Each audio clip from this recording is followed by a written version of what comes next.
Barka da zuwa From tasha mai albarka, tashar da take kawo muku labaran Kannywood da ma na waje. Don yau ne farkon ziyartar wannan tasha mai albarka, muna roƙonka da ka danna alamar subscribe sannan ka danna ƙararrawa domin samun sababbin bidiyonmu a kodayaushe. Amfanin jigida da muhimmancin jigida tare da tasiri da kuma alfanun jigida a ƙugun mata. Jigida dai kamar yadda aka fi saninsa a Hausance wata ɗamara ce da mata suke ɗaurawa a ƙugunsu. Ita dai jigida tun a ɗori ana yin sa ne da dutse na sakiya ga masu hali, su kuma talakawa ana musu tasu jigidan ne da wani roba mai ɗauke da launuka daban-daban domin ƙarawa abin kyau da armashi a idanuwan mai kallo. Larabawa da Indiyawa su ne suka fi amfani da jigida tun fil azal kamar yadda bincike ya nuna. Hakan kuwa baya rasa nasaba da yanayin yadda suke rawan al'adarsu, inda suke kada da kuma girgiza kogunsu. Jigida na aman sauti yana hawa yana sauka. Sai dai a baya ƙabilu da damar gaske na ƙasar Afirka suna amfani da jigida sosai fiye da yadda Larabawa da Indiyawa suke yi, ganin yadda su baƙaƙen Afirka suka mai da jigida cikin wasu jerin al'adunsu da kuma camfe-camfe irin nasu. Wasu daga cikin camfe-camfen da aka yi wa jigida a Afirka shine yana taimakawa mata masu ciki sauƙi wajen haihuwa.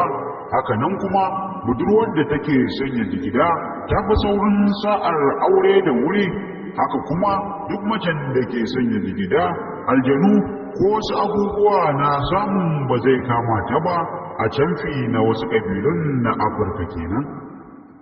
Ita dai jigida irin ta da ba haka kawai ake saka ta ba, domin shahararru kuma jarumai ne a wancan lokacin suke yin ta, don haka ne take da tasiri da kuma tsada ga masu saye.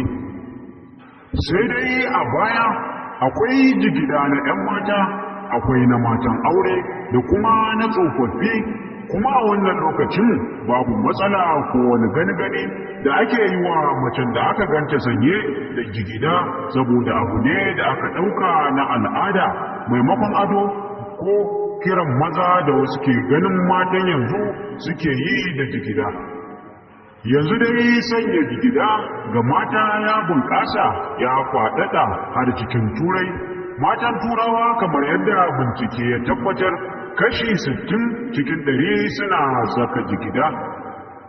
Sai dai a wannan zamanin da muke ciki sanya jigida ga mata ya zama abin ado ne ba domin dalilai irin na camfi da muka ambata a baya ba da mutanen baya suke yi ba, duk da yake ana samun kaɗan daga cikin matan ƙauyawa masu saka jigida da manufa na camfi ko na kare kai.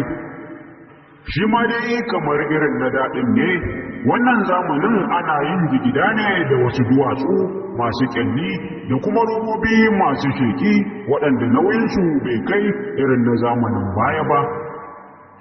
Babban alfanun da jigida yake yi wa mata kamar yadda bincike ya tabbatar a wannan lokacin shine yana ƙara wa mace faɗin ƙugunta ga irin matan nan da suke da ƙarancin ƙugu. Maza da dama da aka zanta da su sun nuna sha'awarsu na ganin matansu na aure suna saka jigida, domin yana ƙara musu kyau, musamman idan mace tana sanye da kayan da za su bayyanar da su a jikinta. Har ila yau a cikin alfanun da jigida ke da shi shine yakan motsa sha'awar maza a yayin da suke jin sautinsa ko suka hango shatinsa. Kara ko sautin da ke fitowa daga jigida a lokacin wasannin motsa sha'awa da kuma lokacin gudanar da jima'i abu ne da ke himmata maza, yake kuma ƙara musu kuzari da azama wajen yin jima'i. Sai dai duk da wannan tasiri da muhimmanci da alfanun da jigida ke da su, ba duka mata bane suke sanyawa ba, haka ma maza da dama ba sa son ganin mace da jigida. wasu mutane sun riga sun ƙudura cewa duk mace ko budurwar da aka ganta ta sa jigida ko aka ji sautinsa a tare da ita suna ɗaukar irin waɗannan matan mazinata ne. Amma ku sani shi dai shan koko ɗaukar rai ne, abincin wani gubar wani.